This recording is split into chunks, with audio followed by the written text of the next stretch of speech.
नमस्कार विद्यार्थी मित्रांनो, 12वीच्या करंट इलेक्ट्रिसिटीच्या तिसऱ्या लेक्चरमध्ये मी तुमचं स्वागत करतोय. खरं तर 12वीचं म्हणतोय, पण मी शिकवलं आत्ता 11वीचंच. म्हणजे 2 लेक्चर जी अगोदरची आपण बघितली ती कंडक्शन थ्रू द कंडक्टर नावाचं जे 11वीतलं असणारं टॉपिक आहे, किंवा जे आत्ता खरं तर बदललेल्या पुस्तकाचा विचार केला तर त्या नावानं होतं. म्हणजे हे दोन्ही नावं पहिली सारखीच होती. तेच बघितलं ना आपण. का बघितलं आपण ते?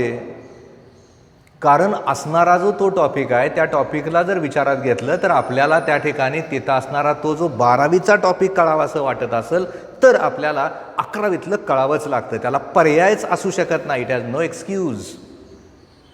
म्हणून मी जी 2 लेक्चर्स आहेत 12वीच्या नावानं जरी असलं तरी 11वीला घेतलंय. कारण मी त्या दिवशी पण तुम्हाला सांगितलं होतं की बाबा काय जर नवीन यात ॲड झालेत, त्यांना माहिती पण नाही, त्यांना शिकवलं पण गेलं नाही. दुर्दैवानं खरं तर त्या शिक्षकाने इतकं क्लिअर नाही घेतलेलं.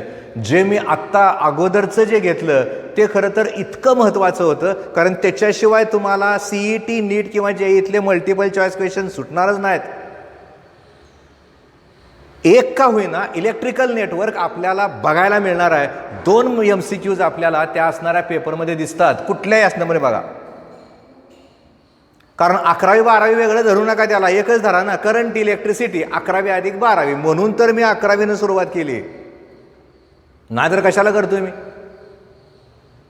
मग ते वेगवेगळं बघत गेलो. मग करंट म्हणजे काय, EMF म्हणजे काय, इंटरनल रेजिस्टन्स म्हणजे काय, टर्मिनल पोटेन्शियल डिफरन्स म्हणजे काय, सेल्स कसे असतात त्यांची कॉम्बिनेशन काय, रेजिस्टन्सची कॉम्बिनेशन काय, इतकं असं एक एक एक एक एक एक एक बघत गेलो पुढं. आणि आज या टॉपिकमधलं एक महत्त्वाचं आर्टिकल आपण बघतोय. 12वीला सुरुवात करतोय आपण.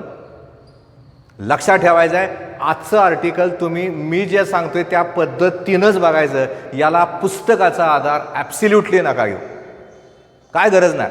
मेथड वेगळी आहे माझी. तुम्हाला एकदा ते डोक्यात बसलं का भविष्यात तुम्हाला इंजिनिअरिंग करताना असू द्यात किंवा 12वीतले नेटवर्क्स असू द्यात, येणारच. मी येणार म्हणत नाही, येणारच. त्यामुळं आत्ताचं जे बघतोय आपण ते आर्टिकल वेगळ्या पद्धतीनं त्याला आपण बघतोय. आणि बघत असताना त्याला एक उदाहरण देऊन मी तुम्हाला सांगतो कसं कसं येतं ते बघा. पहिल्यांदा बघा आर्टिकलचं नाव काय लिहिलंय फळ्यावर. मी आर्टिकलचं नाव लिहिलंय Kirchhoff's laws of electrical networks. खरं तर किर्चॉफ्स परत पुढं पण येतो हिट सेक्शनला. हिथं काय याचा विचार जर इथं करायचा झाला तर लक्षात ठेवायचं आहे, असा विचार करूयात की माझ्याकडं हा एक रेजिस्टन्स आहे, या ठिकाणी ही एक बॅटरी आहे, यातनं वाहणारा जो करंट आहे तो I आहे, याच्या अक्रॉसचं पोटेन्शियल डिफरन्स V आहे, आणि मला त्या ठिकाणी तिथं असणारं ते जे उत्तर आहे ते उत्तर काढायचं आहे. माहीत आहे फॉर्म्युला I = E/R+R किंवा V = IR. उत्तर मिळणार मला. कुणी सांगितलं मला हे सगळं? ओहमनं सांगितलं. ओहमच्या नावानं आपण ओहम्स लॉ बघितला. आणि मग तो बघत असताना if the physical state of conductor remain same and electric current flowing through the conductor is directly proportional to PD, म्हणजे potential difference applied across it. पाठ झालं वाक्य, गणितं बघितली, सोडवलं आपण. सायन्स डेव्हलप होत गेलं. हे जर इलेक्ट्रिकल नेटवर्क आपण बघितलं तर त्या ठिकाणी तिथं असणारं ते जे इलेक्ट्रिकल नेटवर्क आहे ते सिंपल इलेक्ट्रिकल नेटवर्क आहे, साधा आहे ते. इतकी कॉम्प्लिकेशन्स या इलेक्ट्रॉनिक्समुळे इलेक्ट्रिसिटीमध्ये आली आणि इलेक्ट्रिकल नेटवर्क कॉम्प्लिकेटेड झाले. एकच बॅटरी, एकच सेल किंवा एकच रेजिस्टन्स उत्तर काढता येईल. पण काय होतं, जर अनेक करंट आहेत, अनेक रेजिस्टन्सेस आहेत, मग उत्तर काढायचं कसं? कारण आपल्याला जर विचार करायचा झाला तर असा विचार आपण करूयात की बाबा आपल्याकडं असणारं जे इलेक्ट्रिकल नेटवर्क आहे ते इलेक्ट्रिकल नेटवर्क जर समजा या पद्धतीनं आहे, समजा हा एक रेजिस्टन्स आहे, हा एक रेजिस्टन्स आहे, इथं एक हा रेजिस्टन्स आहे, इथं ही एक बॅटरी आहे, इथं ही एक बॅटरी आहे, याला R1 म्हणूयात, याला R2 म्हणूयात, याला R3 म्हणूयात, आणि ही बॅटरी यातनं करंट वाहणारा I1 आहे, यातनं करंट वाहणारा I2 आहे, याचं EMF E1 आहे, याचं EMF E2 आहे. आणि आता मला सांगितलं की सांग रेजिस्टन्स R3 मधला करंट काढायचा आहे. कसा काढणार मी? नाही ना काढता येणार. म्हणजे मला आता त्या ठिकाणी तिथं असणारं ते उत्तर काढताना माझे पाय गळाटल्यासारखे होतात. अरे काढायचं कसं? ओहम्स लॉ कसं वापरायचं? घाबरू नका. ओहम्स लॉला तात्पुरतं बाजूला ठेवूयात आणि या अशा एखाद्या असणाऱ्या कॉम्प्लिकेटेड नेटवर्कचा विचार करत असताना आपण आता किर्चॉफ्सचा विचार करूयात, किर्चॉफ्स लॉजचा विचार करूयात आणि त्या ठिकाणी तिथं असणारं ते जे नेटवर्क आहे त्याला आपण ॲनालाइज करूयात. म्हणजे मला या प्रकारचं जर इलेक्ट्रिकल नेटवर्क असेल तर त्या असणाऱ्या इलेक्ट्रिकल नेटवर्कचा विचार करत असताना मला रेग्युलर असणाऱ्या त्या तुमच्या ओहम्स लॉपेक्षा किर्चॉफ्स लॉचा विचार करून मला उत्तर काढावं लागेल. आता प्रश्न असा झाला, मला जर किर्चॉफ्स लॉज कळलेच नाहीत तर मला त्या ठिकाणी तिथं असणारं ते जे इलेक्ट्रिकल नेटवर्क आहे त्याला ॲनालाइज करता नाही येणार. काय लॉज आहेत, कसं वापरायचं, काय करावं लागतं त्याला. मुळात किर्चॉफ्सचा विचार करत असताना नक्की लक्षात ठेवा, लॉज म्हणलंय आपण, लॉ नाही म्हणत. ओहम्स लॉज म्हणत नाही आपण, लॉ म्हणतो आपण. त्यामुळे किर्चॉफ्स लॉचा विचार करत असताना इथं लक्षात ठेवायचं आहे, या ठिकाणी आपण बघूयात किर्चॉफ्सचे जे दोन नियम आहेत त्यातला पहिला जो नियम आहे त्याला किर्चॉफ्स करंट लॉ या नावानं ओळखूयात, किंवा ह्याला KCL म्हणतात, किंवा याला फर्स्ट लॉ असं पण म्हणतात.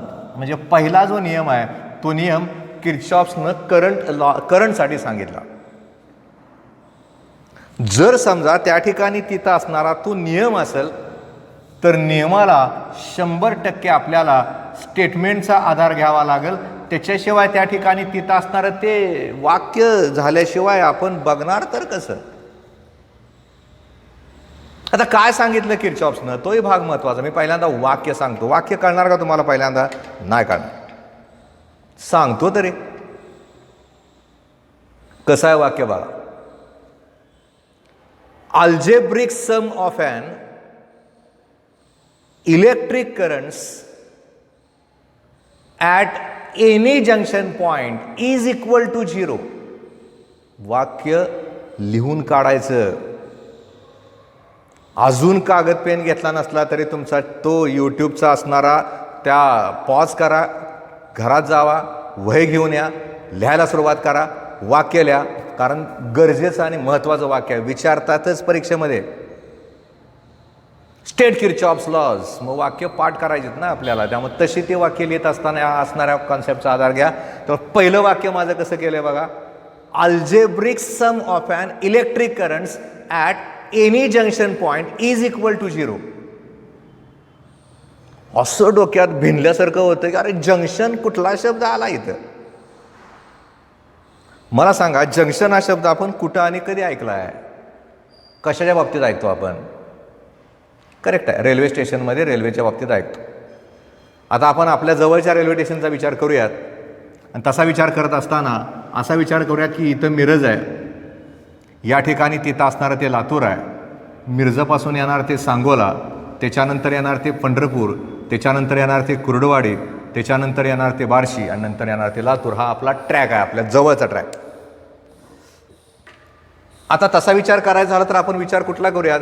ह्या दोन गावांचा करूयात, एकतर पंढरपूर आणि एकतर कुर्डवाडी. मी सहज एक प्रश्न तुम्हाला विचारला असता की बाबांनो या दोन गावामधलं मोठं गाव कुठलं? तुम्ही सहज उत्तर दिलं असतं ना की सर पंढरपूर मोठं आहे, कुर्डवाडी लहान आहे. वाडीच आहे ना, ते लहानच आहे ते. आणि आता प्रश्न मी तुम्हाला थोडा बदलून विचारला की जे दोन स्टेशन्स आहेत पंढरपूर आणि कुर्डवाडी, यातल्या कुठल्या स्टेशनला जंक्शन म्हणतात? तुम्ही लगे उत्तर दिलं असतं कुर्डवाडी. अरे गाव तर लहान आहे, ते जंक्शन कसं झालं? जंक्शन अर्थ आपण मोठे वगैरे घेतो ना, मग कुर्डवाडी जंक्शन कसं झालं? याचं कारण असं आहे, कुर्डुवाडीमधनं अजून एक ट्रॅक जातो जवळचा, आपण विचार करूया सोलापूर ते मुंबई. म्हणजे हा ट्रॅक बघितला तर याला ज्या कुठल्या नावानं आपण ओळखलं ते जे नाव आहे ते म्हणजे त्याचं झालं जंक्शन. तुम्ही म्हणाल तुम्ही करंट इलेक्ट्रिसिटी शिकवताय का रेल्वेची माहिती देताय? त्याचा अर्थ त्याच्याशी जोडला गेलाय. इथं जर बघितलं तर या ठिकाणी इथं असणारा जो स्पॉट आहे तो जंक्शनचा झाला. इथं जसं जंक्शन आहे तसं एखाद्या असणाऱ्या इलेक्ट्रिकल नेटवर्कला बघताना सुद्धा त्याच्यामध्ये पण जंक्शन्स पॉइंट आहेत. दोनपेक्षा जास्त जर समजा एखाद्या ठिकाणी करंटच्या ब्रँचेस जर जात असतील तर त्या ठिकाणी त्याला जंक्शन असं नाव द्यायचं. आणि किर्चॉफ्सनं पहिलं वाक्य तयार करताना जंक्शनसाठीच केलं आणि ते जे वाक्य आहे ते वाक्य तयार झालं, algebraic sum of an electric currents at any junction point is equal to 0. आता आपण वळूयात आपल्या इलेक्ट्रिकल नेटवर्ककडे. अख्ख्या इलेक्ट्रिकल नेटवर्कचा विचार करताना याच्याशी जर तुलना केली आपण तर आपल्या लक्षात नक्की असं येतं की या असणाऱ्या इलेक्ट्रिकल नेटवर्कमध्ये जंक्शनचे पॉइंट्स किती आहेत? करेक्ट, 2 आहेत. त्यातला पहिला आहे तो बी आहे, दुसरा आहे तो ए आहे. बाकी कुठे 2पेक्षा जास्त ब्रँचेस फुटलेलेच नाहीत ना. म्हणजे आपण त्या ठिकाणी तिथं असणाऱ्या त्या जंक्शनचा विचार करत असताना 2पेक्षा जास्तचा विचार करूयात. आणि तसा विचार करताना इथं लक्षात ठेवायचं आहे, या ठिकाणी आपण विचार केला की बाबा 2 जंक्शनचे पॉईंट आहेत आणि अशा असणाऱ्या जंक्शनच्या पॉईंटचा विचार करता करता आपल्याला त्या ठिकाणी तिथं असणारं ते जे वाक्य आहे ते वाक्य तयार करून त्याला खाली साइन कन्व्हेन्शन लिहावं लागतं. म्हणजे पहिलं वाक्य ज्यावेळेस आपलं पूर्ण होतं स्टेटमेंटचं, वाक्य तर सोपं झालं, algebraic sum of an electric currents at any junction point is equal to 0. कुठल्याही जंक्शन पॉइंटचा इलेक्ट्रिक करंटचा विचार केला तर त्या ठिकाणी तिथं असणारी ती जी अल्जेब्रिक सम आहे त्याची जी किंमत आहे ती किंमत 0 असते, असं आपण पहिल्यांदा म्हणून टाकूयात, समजून घेऊयात. साइन कन्व्हेन्शनचा विचार करताना नक्की लक्षात ठेवायचं आहे की आपल्याला त्या ठिकाणी तिथं असणारा तो जो करंट आहे त्याला पॉझिटिव्ह किंवा निगेटिव्ह साईन द्यायचं आहे. आणि तसं तिथं दिलं जात असताना वाक्य परत एकदा नीट ऐका, लक्षात राहत आहे. Electric currents toward the junctions are taken as a positive which are leaving away from the junction are taken as a negative. जंक्शनच्या दिशेला जाणारे जे करंट आहेत त्याला पॉझिटिव्ह चिन्ह द्या आणि जंक्शन पासून जे दूर जात आहेत त्याला निगेटिव्ह चिन्ह द्या. म्हणजे मी जर समजा त्या ठिकाणी तिथं असणारं एखादं इलेक्ट्रिकल नेटवर्क जर काढलं आणि त्या इलेक्ट्रिकल नेटवर्कचा विचार करताना बाकी काय दाखवलंच नाही, समजा या पद्धतीनं त्या ठिकाणी तिथं असणारे ते जे करंट आहेत ते करंट आहेत, समजा हा करंट I1 आहे, हा समजा I2 आहे, हा समजा I3 आहे, हा समजा I4 आहे आणि हा समजा I5 आहे. नक्कीच तुम्ही सांगणार की हा जो पॉइंट आहे तो जंक्शनचा पॉइंट आहे. मी तुम्हाला काय सांगितलं, ज्या करंटला पॉझिटिव्ह चिन्ह द्यायचं आहे ते जे करंट आहे ते जंक्शनच्या दिशेनं पाहिजेत, जे जंक्शनपासून दूर जाते त्यांना निगेटिव्ह चिन्ह द्या. याचा अर्थ काय झाला, I1 प्लस झालं, I2 झालं, मायनस I3 झालं, मायनस I4 झालं आणि प्लस I5 झालं, इज इक्वल टू 0. कारण आपण वाक्य कसं केलंय, algebraic sum of an electric currents at any junction point is equal to 0.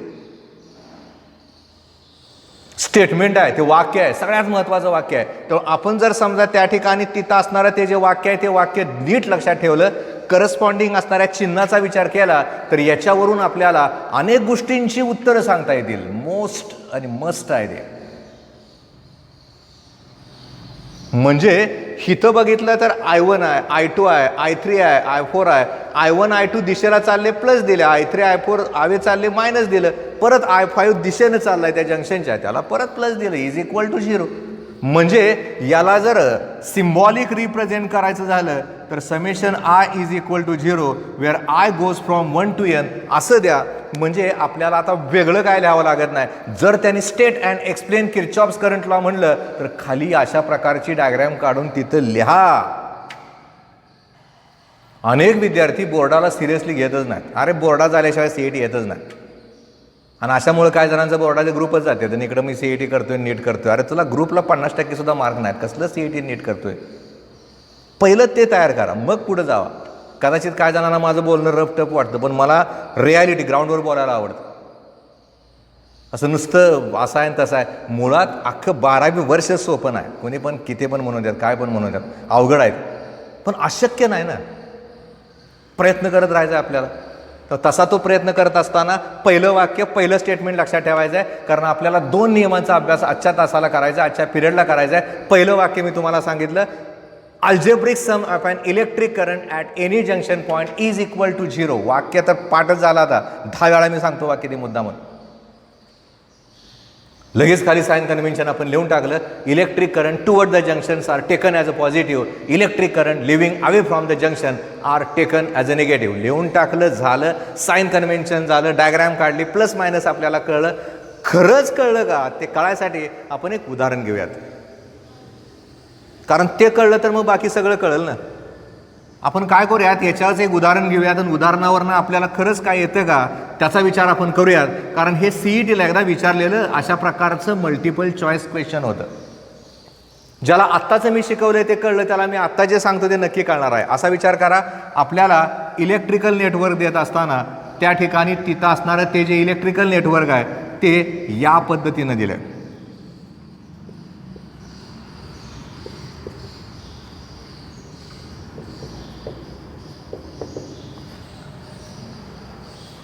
काय विचारतात ते, what is the value of I for given electrical network.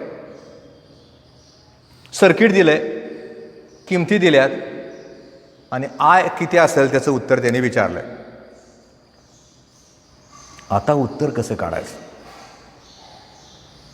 पहिल्यांदा काय करायचं, इलेक्ट्रिकल नेटवर्ककडे शांतपणे बघायचं.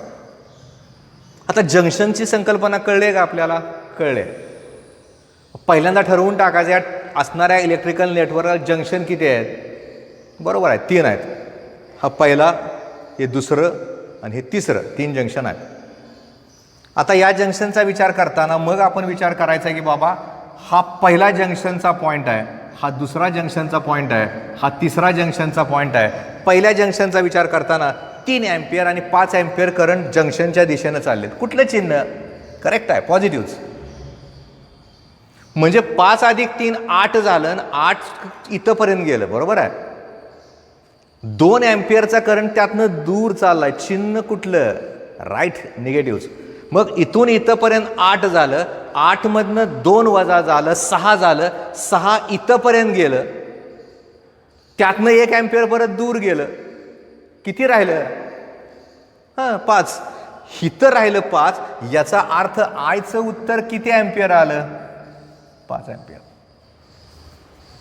बघा कळलं का नाही आपल्याला. उगा अवघडाकडे वळायचं नाही, सोपं पद्धतीनं जायचं. कारण अवघडाला सोपं करायचं आपल्याला फिजिक्सला. कारण आहे अवघड तर मग सोपं करतच बघूयात ना. त्यामुळे इथं विचार करत असताना 3 अँपियरचा करंट जंक्शनच्या दिशेला, 5 अँपियरचा करंट जंक्शनच्या दिशेला. 5 + 3 8 झालं, 8 मधनं 2 वजा झालं, 6 झालं, त्यातनं परत 1 बाजूला गेला. आयमध्ये किती राहिला, 5च राहिलं.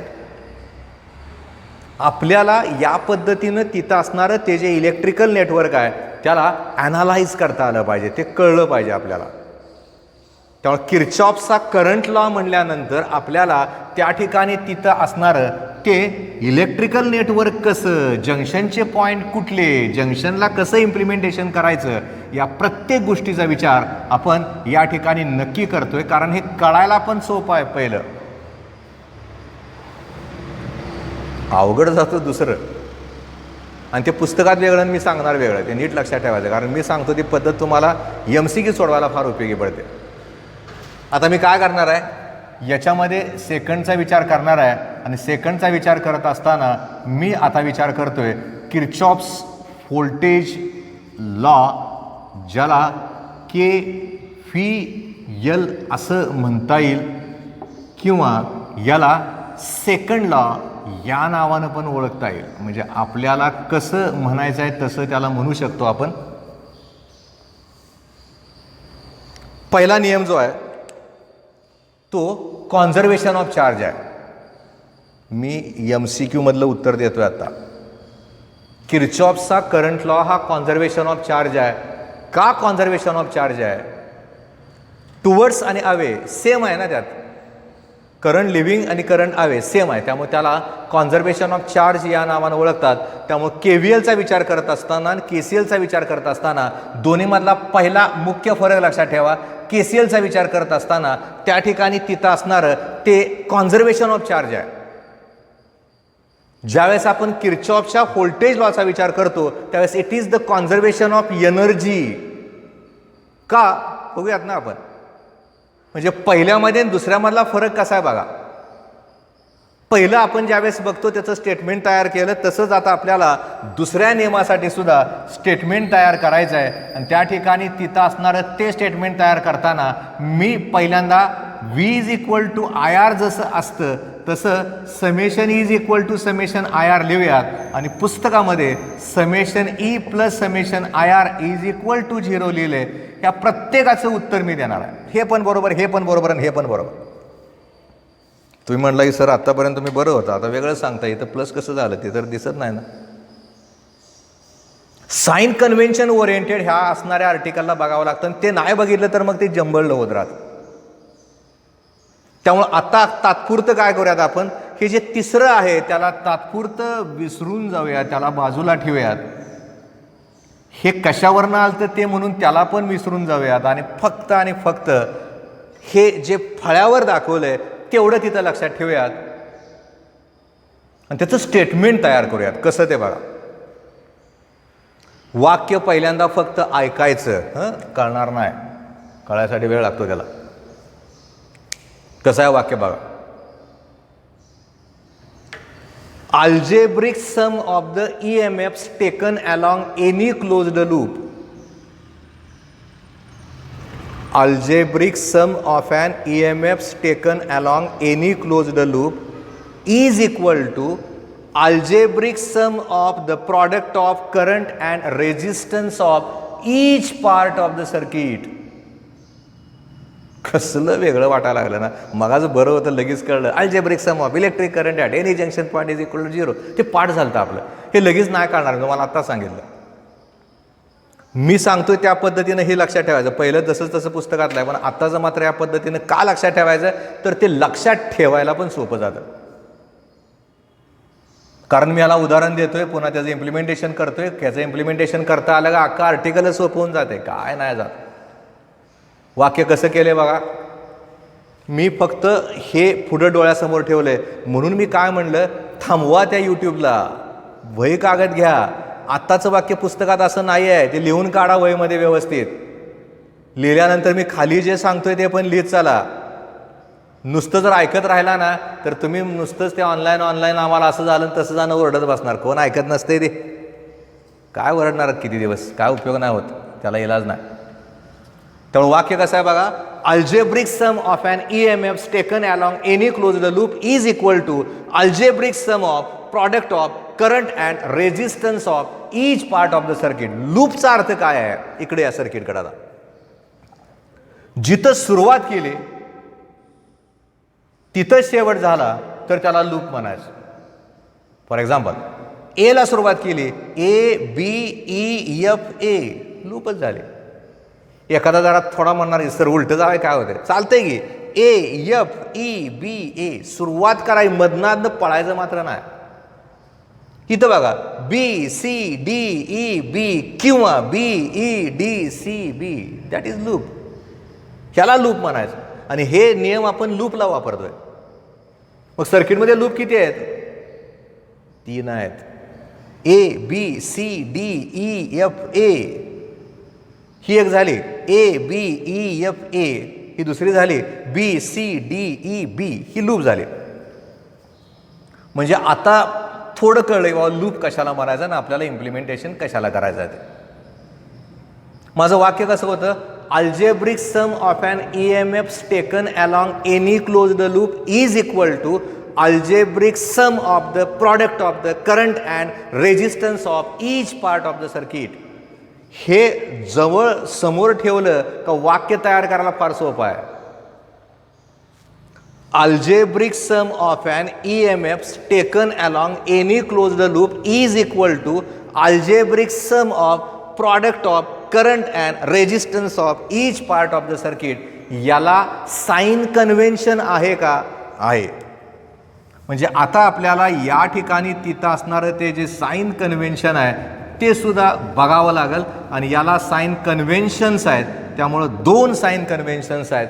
एक करंटच्या करस्पॉन्डिंग आहे आणि दुसरं जे साइन कन्व्हेन्शन आहे ते EMFच्या करस्पॉन्डिंग आहे. कशी आहेत साइन कन्व्हेन्शन? पहिलं, electric currents which are in the same direction as a loop traced are treated as a positive and which are in the opposite direction are treated as a negative. Loop ट्रेस्डच्या दिशेला असणारे जे current आहेत त्यांना positive चिन्ह द्या आणि उलट्या दिशेला जे करंट आहेत त्याला निगेटिव्ह चिन्ह द्या. वाक्य नीट आहे का? Electric currents which are in the same direction as a loop traced are taken as a positive which are in the opposite direction are taken as a negative. अजून कळायला थोडा वेळ आहे. दुसरं वाक्य काय बघा EMFच्या concerning. The cells of EMF which are tends to send the currents in the same direction as a loop traced are taken as a positive which are in the opposite direction are taken as a negative. Loop ट्रेस्डच्या दिशेला जे current पाठवत आहेत sale त्यांचं जे EMF आहे त्याला positive चिन्ह द्या. जे उलट्या दिशेनं पाठवत आहेत त्याला निगेटिव्ह चिन्ह द्या. पहिलं काय वाक्य केलं? The currents which are in the same direction as a loop traced are taken as a positive. आणि दुसरं काय केलं? The cells whose EMFs are tends to send currents in the same direction as a loop traced are taken as a positive which are in the opposite direction are taken as a negative. आता एवढं जर कळलं आपल्याला तरी पण सगळं कळलं असं नाही होत. ही वाक्य वगैरे कळली हे सगळं मान्य केलं आपण, पण ॲक्च्युली त्या सर्किटमध्ये त्याचं इम्प्लिमेंटेशन कसं करायचं ते कळावं लागतं आपल्याला. आणि तसं कळावं असं जर वाटत असेल तर आपण काय करूयात, याच्यामधली पहिली लूप घेऊयात आणि ती जी लूप आहे ती म्हणजे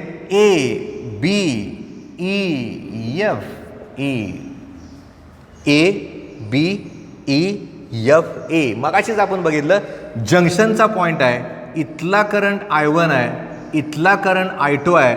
रेजिस्टन्स R3 मधला करंट किती असेल? I1 + I2. बरोबर आहे ना? असा ॲड झाला ना एकमेकामध्ये.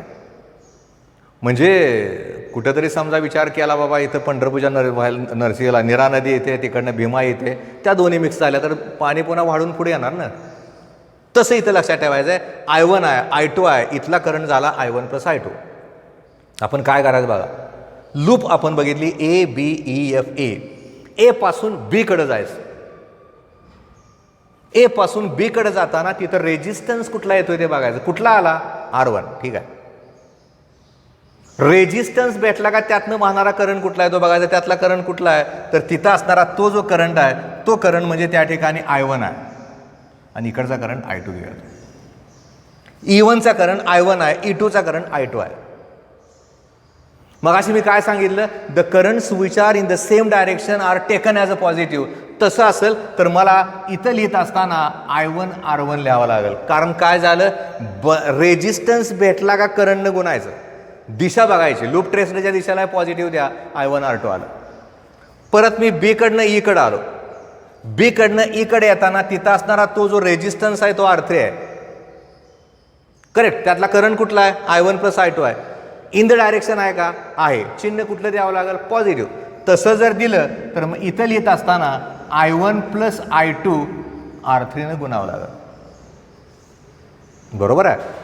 I1 प्लस I2 R3 गुणावं लागेल. ई पासून एफ पर्यंत कोण भेटतंय का? नाही भेटत. एफ पासून ए पर्यंत कोण भेटतंय का? नाही भेटत. संपली लूप. इज इक्वल टू कडे जायचं आहे. इज इक्वल टू कडे जाताना आता EMFचा विचार करायचा आहे. एवढ्याच लूपचा विचार करायचा आहे. याच्यामध्ये सेल किती आहेत? एकच आहे ना. कुठला आहे? E1 आहे. तो करंट पाठवताना लूपच्या दिशेला करंट पाठवतोय का? पाठवतोय. याच दिशेला पाठवतोय. त्याला चिन्ह कुठलं द्यायचं आहे? Positive. Is equal to E1. म्हणजे आपण ज्या वेळेस त्या ठिकाणी तिथं असणाऱ्या त्या लूपचा विचार करून करस्पॉन्डिंग असणारं इक्वेशन लिहायचा प्रयत्न करतोय त्यावेळेस असं लिहावं लागेल. एखादा म्हणला की सर आपण लूप जरा उलटी घेऊन बघूयात. म्हणजे कसं करूयात? एला सुरुवात करूयात. एला येऊयात, एफला येऊयात, ईला येऊयात, बीला येऊयात आणि परत एला येऊयात आणि आता इक्वेशन लिहूयात. मग बघा, ए पासून EF कडे येताना EF कोण भेटते का रेजिस्टन्स? नाही भेटत. एफ पासून ई कडे कोण भेटते का? नाही भेटत. ई पासून बी पर्यंत कोण भेटतोय? R3. करंट कुठला आहे त्यातला? I1 plus I2. लूप ट्रेसच्या दिशेनं आहे का त्याला? नाही, तो उलट्या दिशेला आहे. पण आपण काय केलं? चिन्ह मायनस दिलं. I1 प्लस I2 लिहिलं आणि R3 लिहिलं. ठीक आहे. परत बी कडनं ए कडे येताना कुठला रेजिस्टन्स भेटतोय? R1. करंट कुठला आहे? I1. इन द डायरेक्शन आहे का? नाही. कुठल्या डायरेक्शनला आहे? अपोजिट आहे. चिन्ह कुठलं द्यायचं? मायनस. आता कोण आहे का? नाही ना. झालं. इज इक्वल टू कडे जाताना आता एकच सेल आहे E1. आपण लूप ट्रेसनं जशी केली त्या दिशेला तो करंट पाठवतोय का? नाही पाठवत. उलट्या दिशेला पाठवतोय. चिन्ह मायनस देऊन टाका ना. इथं मायनस आहे, हे प्लस झालं, हे प्लस झालं. काय फरक झाला? दोन्ही सेम. लूप तुम्ही कशी पण वापरा, काय फरक नाही पडत. आपलं इक्वेशन चुकत नाही. ह्याला मी उदाहरण नेहमी कुठलं देतो तर पंढरपूरमध्ये एक प्रदक्षिणा मार्ग आहे. म्हणजे वारकरी, आता सध्या देऊळ बंद होतं ठीक आहे, पण वारकरी ज्यावेळेस येतो, सध्या त्याला देऊळ जरी बंद असलं तरी तो काय करतो? प्रदक्षिणा मार्गावर प्रदक्षिणा घालून घरी जातोय. कसं करतात ते? कृष्णाचं मंदिर आहे पश्चिम द्वाराला, गोपाल मंदिर म्हणून त्याला आहे बघा, तिथं तो पाया पडतो. पाया पडला का त्याची सुरुवात झाली प्रदक्षिणाला. मग तो पुढं जातो. पुढं जाताना त्याला गांधी रोडवरनं जाताना मग नाथ चौकात येतो. नाथ चौकातनं वळून जात असताना पुढं जाताना त्याला एक वाटेत भेटतो, तो म्हणजे तांबडा मारुती. वारकऱ्याचं वैशिष्ट्य आहे, दिसला देव का पाया पडतो. तांबडा मारुती दिसला, पाया पडला. आपण काय करायचंय? दिसला रेजिस्टन्स का करंट गुणायचं. पुढं गेला का बाजूला दत्ताचं मंदिर आहे, लांब नसतो, पाया पडतो.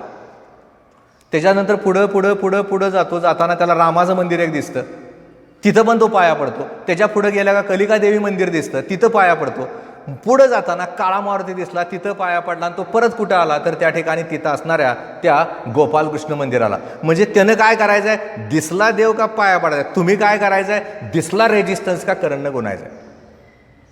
पण त्याच्यात आणि आपल्यात फरक आहे. तिथं सुद्धा बघा, इकडं फिरून येत असताना महाद्वारातनं तो मधनच नाही जात. आता वारकऱ्यातले काय वारकरी डुप्लिकेट पण आहेत, ते खास देवासाठी म्हणून येत नाहीत.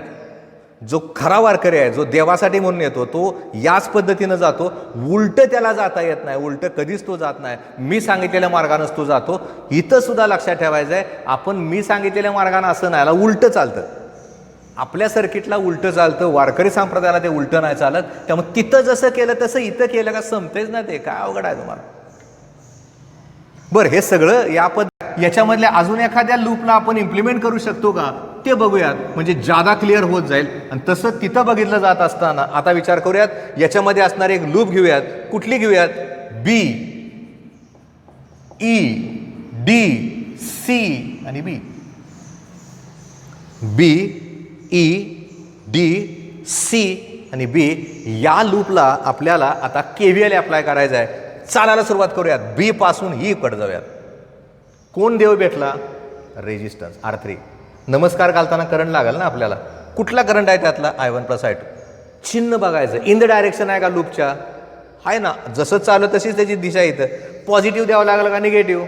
पॉझिटिव्ह. करेक्ट आहे. म्हणजे इथं काय करावं लागेल? I1 प्लस I2 घ्यावं लागेल आणि त्याला गुणावं लागेल रेजिस्टन्सनं. पुन्हा ई पासून डी पर्यंत कुठला देव भेटला का? नाही. डी पासून सी पर्यंत कोण भेटलं का? नाही. सी पासून बी पर्यंत कोण भेटला आपल्याला? R2 भेटला. करंट किती आहे त्यातला? I2 आहे. इन द डायरेक्शन आहे का? आहे. चिन्ह कुठलं? पॉझिटिव्ह. करेक्ट आहे. इथं लिहिताना मला लिहावं लागेल I2 R2. संपली लूप. आपल्या लूपमधनं बाहेर पडून कुठल्या दुसऱ्या देवाकडे बघायचं नाही, तेवढंच बघायचं. आता राहिला विषय सेलचा. सेल कुठल्या EMFचा आहे? E2चा आहे. लूप ट्रेसच्या दिशेला तो करंट पाठवतोय का? पाठवतोय. चिन्ह कुठलं द्यावं लागेल? पॉझिटिव्ह. याचा अर्थ इज इक्वल टू कडे लिहिताना आपल्याला लिहावं लागेल E2. कळलंच तर आता हे. मी नेहमी काय करतोय, 2 मी सांगितलं, तिसरं तुम्हाला सांगतो, तुमच्यातलं एक जण उठून पडदेशी उत्तर देतो. पण आता तुम्ही माझ्यासमोरच नुसतंच फिजिकली नाही, आपलं व्हर्च्युअल आहे ना माझ्यासमोर, तुम्ही आभासीच आहे, तरी पण मी तुम्हाला समोर असं समजूनच सारखं सांगायचा प्रयत्न करतोय. आता आपण काय करूयात, याच्यामध्ये असणारे अजून एक लूप बघूयात. तिसरी लूप कुठली आहे? A B C D E F आणि A B C D E F आणि A. सुरुवात A पासून B करा. कुठला रेजिस्टन्स आहे? R1. करंट कुठला आहे त्यातला? I1. इन द डायरेक्शन आहे का अपोजिट आहे? In the direction. चिन्ह कुठलं द्यावं लागेल? पॉझिटिव्ह का निगेटिव्ह? पॉझिटिव्ह. म्हणजे इथं काय लिहावं लागेल? I1 R1. B पासून C कडे जाताना रेजिस्टन्स कुठला आहे? R2. त्यातला करंट कुठला आहे? I2. इन द डायरेक्शन आहे का अपोजिट आहे? अपोजिट आहे. चिन्ह कुठलं द्यावं लागेल? मायनस. इथं लिहूयात -I2 R2. सी पासून डी पर्यंत कोण भेटतंय का? नाही. डी पासून ई कडे कोण भेटतंय का? नाही. ई पासून एफ कडे कोण भेटलं का? नाही. संपलं. मध्ये वळायचं नाही, महाद्वारातनं आत नाही जायचं, आपला आपला मार्गच ठेवायचा. आता इज इक्वल टू कडे जाताना विचार करावा लागेल तिथं असणाऱ्या त्या सेल्सचा. किती सेल्स आहेत? 2 आहेत. आता एक नाही, 2 आहेत. पहिला सेल कुठल्या EMFचा आहे? E1चा. तो लूप ट्रेसरच्या दिशेला करंट पाठवतोय का? पाठवतोय. चिन्ह पॉझिटिव्ह. म्हणजे मला इथं लिहित असताना E1ला चिन्ह पॉझिटिव्ह द्यावं लागेल. E2 बघा, आपण चाललोय असं, तो करंट उलट्या दिशेला पाठवतोय, चिन्ह राईट निगेटिव्ह द्यावं लागेल. त्यामुळे इथं लिहिताना E1 - E2 लिहावं लागेल. तयार झालं इक्वेशन. बघा आता लक्षात आलं का ना? म्हणजे आपल्याला आजचं लेक्चर जर करेक्ट कळलं ना, अख्खा करंट इलेक्ट्रिसिटीतला भाग बराच कळत जातो. काय नाही अवघड जात, फार सोपं आहे. इतकं ॲटलिस्ट कळत जातं आहे. फक्त मी तुम्हाला सांगतोय, आत्ताचं जे शिकवलं त्याचं उलटं पुस्तकात दिलं आहे. आपण ते पण चालतं, त्यानं काय फरक पडत नाही. तुमचं जमलिंग टाळायचं असेल तर आत्ता या क्षणाला परत एकदा ते लेक्चर बघायचं, परत एकदा ते लिहून काढायचं, लिहिता लिहिता कसं कसं केलं ते ऐकत जायचं. कारण इतकं जीव तोडून मी सांगतोय, त्याचा अर्थ ते कळतंय तुम्हाला. आज या ठिकाणी या लेक्चरसाठी, म्हणजे आज आपण करंट इलेक्ट्रिसिटी 12वीतली सुरुवात केली. आत्ता उडी मारली आपण 12वीत, तिसऱ्या लेक्चरला. 4थ्याला ह्याच्या पुढचं लेक्चर, पुन्हा 5व्याला पुढचं, असं पुढं पुढं सरकत जायचं आहे. काही ठिकाणी CET पण बघायचं आहे. आपण CET सुरुवातीला पण बघितलं आहे. त्यामुळे हा इतका महत्त्वाचा CETसाठी टॉपिक आहे. याच्यावरचे 2 MCQs असतात, 11वी अधिक 12वी असतातच, काय नाही असं होत नाही कधी.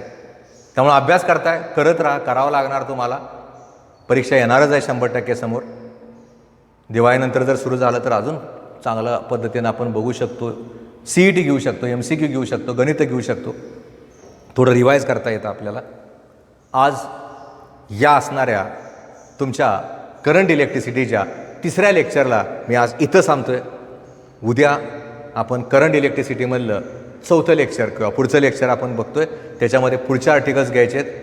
अभ्यास करताय, करायला पाहिजे. धन्यवाद.